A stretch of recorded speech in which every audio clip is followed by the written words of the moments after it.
BA part third year Hindi साहित्य के विद्यार्थियों का गवर्नमेंट कॉलेज कोलायत की तरफ से इस वीडियो कक्षा में हिंदी साहित्य की कक्षा में आपका एक बार फिर से स्वागत है। आइए हम लोग महादेवी जी वर्मा की कविता रूप सी तेरा घन के इस पास की व्याख्या कर रहे थे। इससे पहले की वीडियो में मैंने आपको पहले और दूसरे दो बंधों की व्याख्या मैं कर चुका हूँ, जिसके माध्यम से मैंने ये बताना चाहा है कि छायावादी कवित्री महादेवी जी वर्मा ने अपनी इस कविता में आसमान के अंतर्गत, आकाश के अंतर्गत वर्षा ऋतु का जब आगमन होता है तो वर्षा जो होती है वो वर्षा कैसी लगती है, और वर्षा होने के दौरान काले कादरे बादल जो दिखाई देते हैं आसमान में, काले बादल चलते हुए लहराते हुए वो कैसे लगते हैं, बूंदों का टपकना वो कैसा लगता है, और उस वर्षा ऋतु में सृष्टि संसार के जन मन पर क्या प्रभाव होता है, उस प्रभाव को भी कवित्री ने अपने इस कविता में बड़े ही चित्रात्मक शैली में दिखाया है, व्यक्त किया है। पहले दो बंधों के माध्यम से मैं आपको एक बार पुनः स्मरण कराते हुए बता देना चाहता हूँ कि आसमान के अंतर्गत जो बारिश है, जो वर्षा ऋतु है, जब वर्षा है जब हो रही होती है तो वर्षा एक सुंदरी की तरह दिखाई देती है। सुंदरी का रूपक मानवीकरण करते हुए बताना चाहा है कवित्री ने कि वो जो रूपसी सुंदरी है, रूपसी है, वो श्यामल श्यामल उसके बादल रूपी काले काले बाल हैं, और उसके बाल वायु से हवा जब चलती है तो उससे लहराते हुए सुगंधित और सुंदर लगते हैं। कल्पना है इसके अंतर्गत, लेकिन चित्रात्मक है, क्योंकि जब पाठक इसको पढ़ता है तो निश्चित रूप से उसके मस्तिष्क में एक सुंदरी का चित्र खिंचता चला जाता है।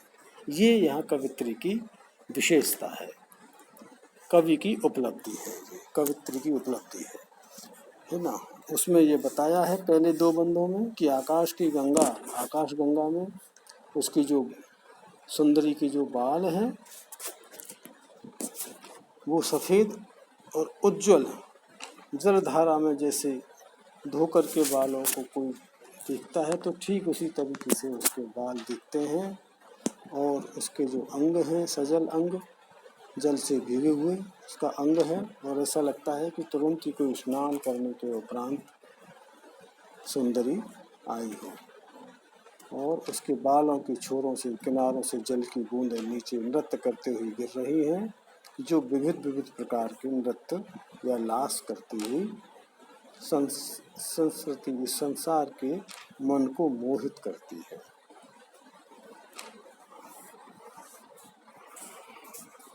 ये दो बंदों की मैंने व्याख्या पहले की थी।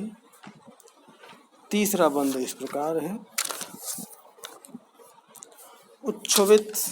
उच्छ्वसित बक्ष पर चंचल है बक पातों का अरविंद हार, तेरी निश्वास छू भू को बन बन जाती मलयज बयार, की रब की नुपुर ध्वनि सुन जगती जगती की मूक प्यास, रूपसी तेरा घन केश पास। ये तीसरा बंद है। संपूर्ण कविता केवल मात्र 4 बंधों में दी गई है। दो बंधों की व्याख्या कर चुका हूँ। तीसरा इस प्रकार है। उच्छ्वसित वक्ष पर चंचल है। उच्छ्वसित यानी कि सांस लेने और छोड़ने के उपरांत या छोड़ने के कारण जो शारीरिक जो स्थिति है, शारीरिक जो चेष्टाएं हैं, वो यहाँ पर बताया गया है कि सांस लेने वक्ष यानी कि छाती, शरीर, चंचल यानी कि चंचलता, हिलना डुलना, बकपात यानी बगुला की पंक्ति, अरविंद हार अर्थात कमल के फूलों का हार। तो क्या मतलब हुआ? उच्छ्वसित वक्ष पर चंचल है बकपातों का अरविंद हार, सांस लेने और छोड़ने के कारण हे वर्षा रूपी सुंदरी, जब तुम सांस लेती हो और छोड़ती हो तो तुम्हारे उभरे और कंपित वक्ष स्थल पर, ये है इसका मतलब, वक्ष पर चंचल है वक्पातों का, वक्पातों बगुला की पंक्तियों का चंचल है। अब क्या मतलब है इसका कि सांस लेने और छोड़ने के कारण तेरे उभरे हुए जो वक्ष स्थल है वो कंपायमान है, वो कंपित है, वो चंचल है। और उस वक्ष स्थल पर ऐसा लगता है आकाश में उड़ते हुए जो बगुला की पंक्ति है, सफ़ेद बगलों की पंक्ति, वो ऐसे लगती है जैसे श्वेत कमल का हार आपने पहन रखा हो, अपने गले में श्वेत कमल के सुंदर हार को आपने पहन रखा है और वो हार चंचल है, हार हिलता हुआ जान पड़ता है। ये यहाँ पर चित्र खींचेगा इस दो पंक्तियों का एक बार फिर से। उच्छ्वसित वक्ष स्थल पर चंचल है वक्पातों का अरविंद हार, तो हे सुंदरी तुम्हारे उभरे हुए और कंपित वक्ष स्थल पर जो बगुला की पंक्ति रूपी श्वेत कमल है, श्वेत कमल के हार के समान हिलती हुई जान पड़ती है।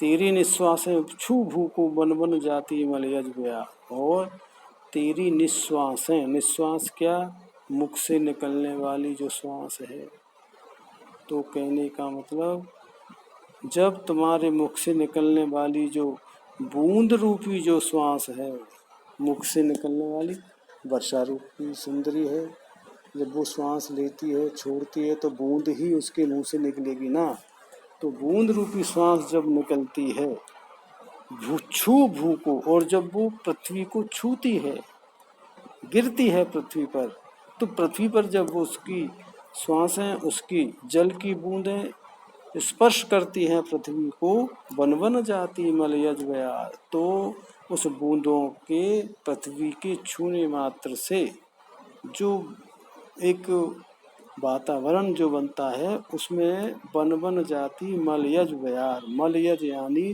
चंदन की खुशबू। मलयज जो पर्वत होता है उसको छू करके जो बयार, जो हवा वहाँ से आती है, ठीक वैसी वैसी हवा प्रतीत होती है। अर्थात जब तुम्हारे मुख से निकली बूंद रूपी श्वास पृथ्वी पर गिरती है तो पृथ्वी को छूकर मलयजगिरी पर्वत से निकलने वाली चंदन की सुगंधित वायु के समान वह प्रतीत होती है।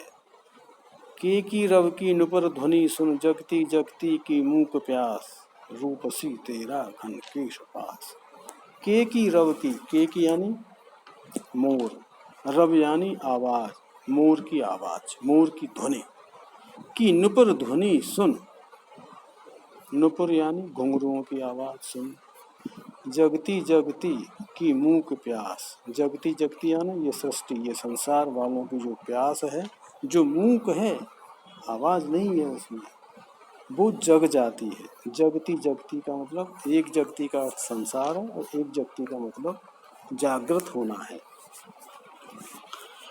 रूपसी तेरा घन केश पास, हे रूपसी, तो कहने का मतलब ये है कि तुम्हारे आगमन पर हे वर्षा रूपी सुंदरी, जब तुम आसमान में घिर करके आती हो, बूंद जब गिरती है नीचे, तो नृत्य करते हुए मोरों की मधुर ध्वनि, की रव की नुपुर ध्वनि सुन, तो पूरी सृष्टि में मोर अपनी मधुर ध्वनि के साथ नृत्य करने लगते हैं।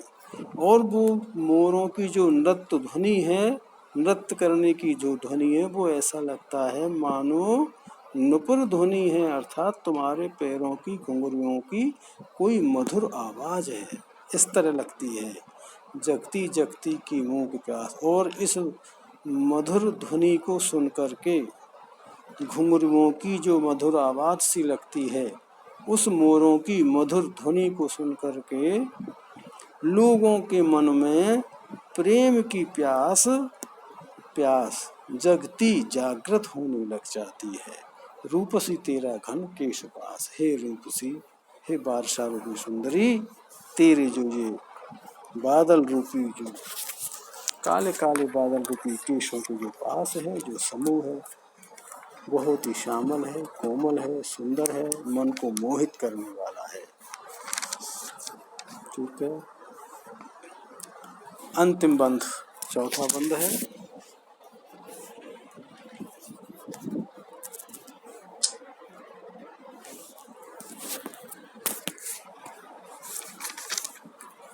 इस स्निग्ध लटों से छा दे तन, इस स्निग्ध लटों से छा दे तन, पुलकित अंकों से भर विशाल, झुक सस्मित सस्मित, शीतल चुंबन से अंकित कर उसका मृदुल भाल, दुलरारे दुलरा देना, बहला देना, यह तेरा शिशु जग है उदास, रूपसी तेरा घन केश पाश। स्निग्ध चिकनापन, कोमलता, चिकने, लट बाल, छा दे तन मतलब छाया कर दे। ठीक है, उसको अपने प्रभाव में ले ले, उसके ऊपर ढक दे। पुलकित अंकों से, पुलकित यानी प्रसन्नता से, अंकों से भर विशाल, अंक यानी गोद, विशाल यानी बहुत बड़ी, है ना। झुक झुकना, इस स्मित, स्मित का मतलब है हंसी सहित, मुस्कुराहट सहित, सुंदर मुस्कुराहट से, शीतल ठंडा, चुंबन चुंबन से, अंकित कर उसका मृदुल भाल, उस मृदुल भाल पे अंकित कर दे। ये इसका अर्थ मैंने बताया अभी आपको। ये जो चौथा पद है, इस पद के अंतर्गत अभी तक तो वर्षा को एक सुंदरी का रूप दिया था, ऐसी सुंदरी जो इस पूरे सृष्टि को, संसार को अपने प्रेम के पाश में बांध लेती है, सुंदर सुंदर लगती है। ठीक है। और यहाँ पर जो रूप दिया है, प्रकृति का जो रूप है, वो एक वर्षा को एक माता के रूप में चित्रित किया है, और जो संसार है, जो सृष्टि है, जगत है, उसको एक बच्चे के रूप में यहाँ प्रस्तुत किया है। तो इस पद के माध्यम से, इस चौथे बंध के माध्यम से कवित्र जी ने वर्षा को एक माता के रूप में चित्रित करके संसार रूपी जो बच्चा है, उसके प्रति अपनी माता के कर्तव्य को समझाया है। अर्थात वर्षा का पूर्ण रूपेण मानवीकरण इसमें किया गया है, और ये बतलाया है इसके अंतर्गत कि हे वर्षा रूपी हे माता, हे सुंदरी, तुम्हारा मन बहुत बड़ा है। ये कहना चाहते हैं यहाँ कवि, तुम्हारा मन बहुत बड़ा है, तुम्हारे अंदर देने का भाव है, तुम निस्वार्थ भाव से बिना किसी भेदभाव के सब जगह बरसती हो और सबके मन के उदास को दूर करती हो, उदासी को दूर करती हो। तो जिस सृष्टि के जन जन को तुम्हारी अपेक्षा रहती है, इसलिए तुम एक माँ की तरह अपना दिल बड़ा करके संसार रूपी बच्चे के प्रति अपने ममत्व को जागृत करो और उसकी शिशु की उदासी को दूर करो। ये कविता का यहाँ पर भाव है। अब कविता की व्याख्या करते हैं। इस स्निग्ध लटों से छा दे तन, पुलकित अंकों से भर विशाल। स्निग्ध लटों से, हे सुंदरी, तुम अपने कोमल और चिकनी चिकनी इन लटों से, अर्थात इन बालों से, छा दे, छाया से, तन, इस संसार के व्यक्तियों को, शरीर को। क्या मतलब? तुम अपने कोमल चिकने बालों की छाया में इस संसार रूपी या संसार को या संसार रूपी बालक को समेट लो। पुलकित अंकों से भर विशाल, और उसे तुम अपनी पुलकित रोमांचित अंकों से गोद में भर लो विशाल। तुम्हारी गोद है वो बहुत विशाल है। अतः तुम इस सृष्टि के जन को, सृष्टि रूपी शिशु को अपनी विशाल गोद में, रोमांचित करने वाली जो गोद है उसमें इसको बैठा लो, अर्थात उसका आलिंगन करो, विशाल गोद में उसको रखो। और क्या करो? झुक करके, स्मित शीतल चुंबन से, और उसके जो मृदुल भाल है अंकित कर इसका मृदुल भाल, इसका किसका, इस सृष्टि का, उसके सुंदर मस्तक को अपने बादल रूपी बालों से ढक लो।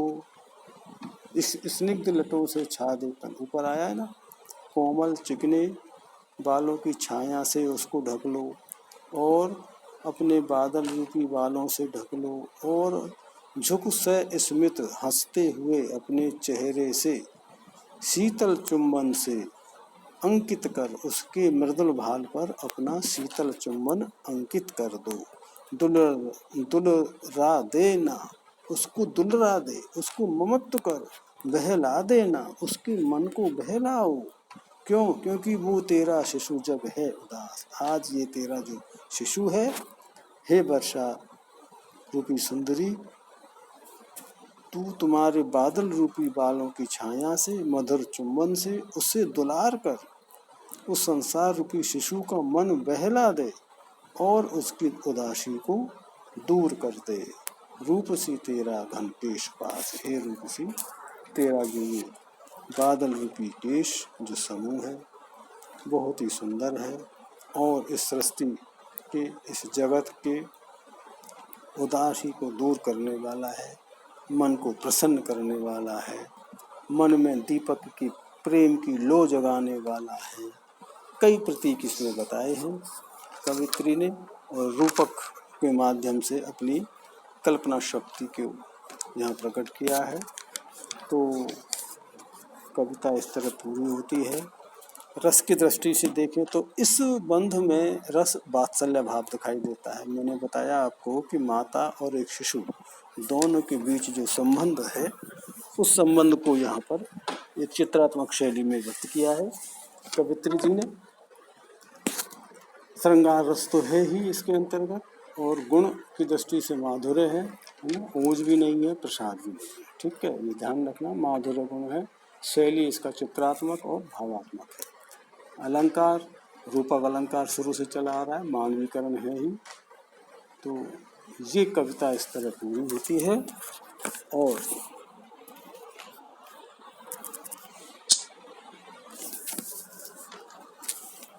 इस कविता की पूर्णता के बाद अब हम अगली वीडियो में फिर मिलेंगे।